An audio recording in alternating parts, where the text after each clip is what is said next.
Hi, this is Adam from Small Town Machine Shop, and I'm getting ready to weld the extension onto this leg. It's still way too long. I'm going to weld it first. So I'm going to show you a couple different ways to line this up. Of course, one way would be, everything's level and, raising the swivel stands that most pipe welders use. But I'm going to show you two ways to do it, especially like if you're out in the field. So again, I still gotta grind here and bevel both sides. And then I gotta adjust the jacks a bit, get it closer. And then I'm gonna cut those off. I'm only designing this thing to carry 2,000 pounds, which it exceeded that with how it was designed. I think what I'm going to do is, instead of putting a gusset here, because it's already welded into both of the wider parts of the I-beam there, I'm going to box that area in a bit more, add just a little bit more reinforcement to it.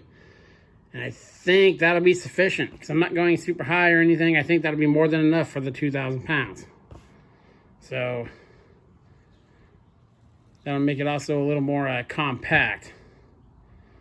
So, but today's mission is to extend this leg and probably cut it off to length.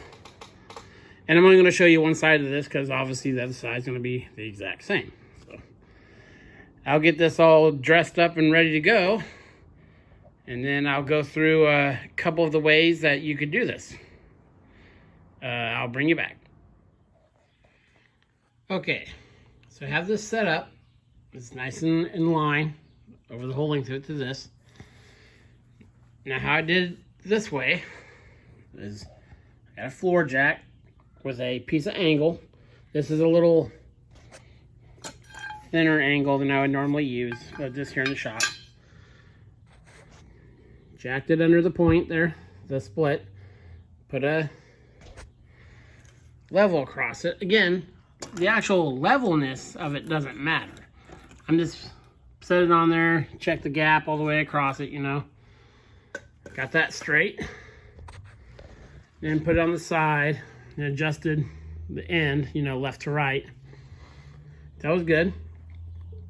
Always with stuff like this. Pick one side, leave it solid, do all your adjustment with one other side. Makes it a lot easier. Now, two other ways to do this, especially in the field. Again, in the field, most of the time, level doesn't matter.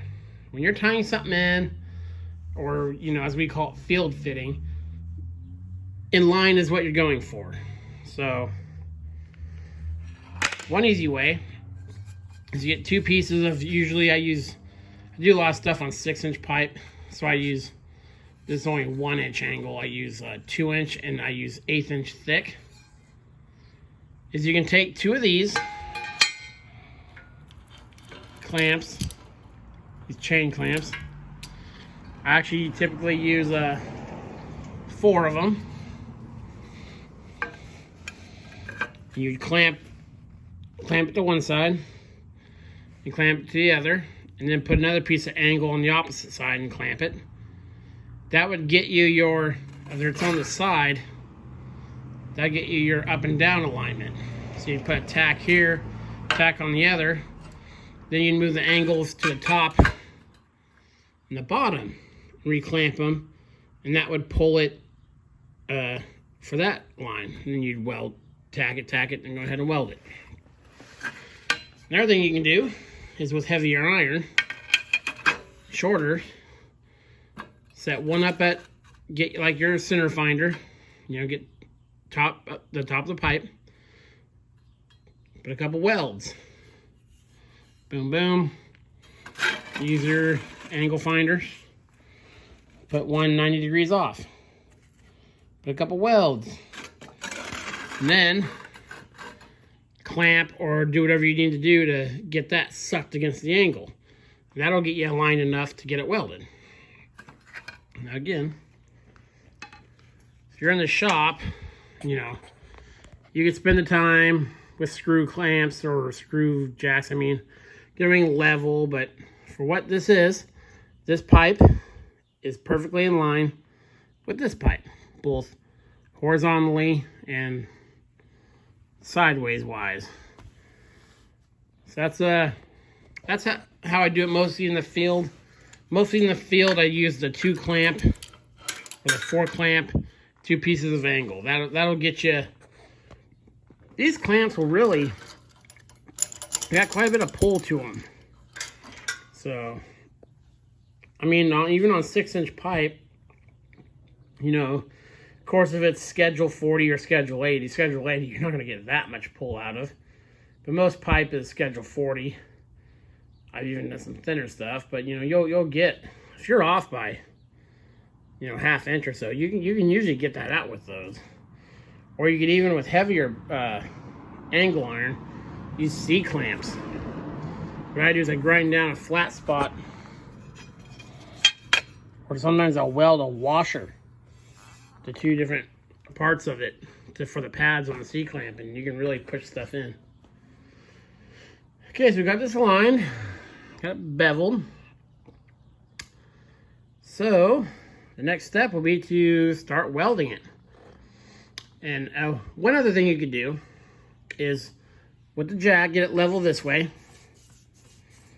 You can put a weld here, or sorry, a weld there and a weld on the bottom. Then you can remove the jack, and that would hold it, depending how long it is, of course. Then you could move a flat bar across. You could, you know, bend that just a bit, then tack and tack. That's how I field fit vertical flanges. It's very rarely our pipes coming out of the ground, you know, straight up and down. So you weld the inside of the flange enough to where you can hit it with a hammer and still bend it. Get it level one way, weld it there. Then with those, you can still tip it one way or the other and finish out weld it. So yeah, I'll get the welder set up and we'll get this guy stitched together. I'll bring you back. Well, I got that welded. I was going to use my stick welder, but I just ended up using my wire feed. I've got a good sized wire feed machine here. It's an older unit, but works good. Has some fancy things on it. You can do stitch, and you can do spot welds, and well, that's really about it on it. You got it all welded in. It's a little high. I purposely did that so I could grind it all smooth. Yeah. Turned out nice and good. I'm using solid core wire with argon, of course. So, you know, as you can tell, there's not much splatter everywhere. So yeah, we got that leg done. So tomorrow, we'll measure from here. We'll take that piece out there, and we'll do our final measurement, our cut. This is where I think it is, but we'll for sure cut it. I'll put the other piece on the lathe, and I'll show you how I do that.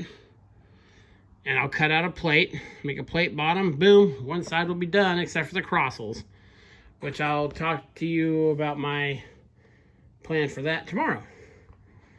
So yeah, this is Adam from Small Town Machine Shop. Please comment, like, and subscribe, and thanks for watching.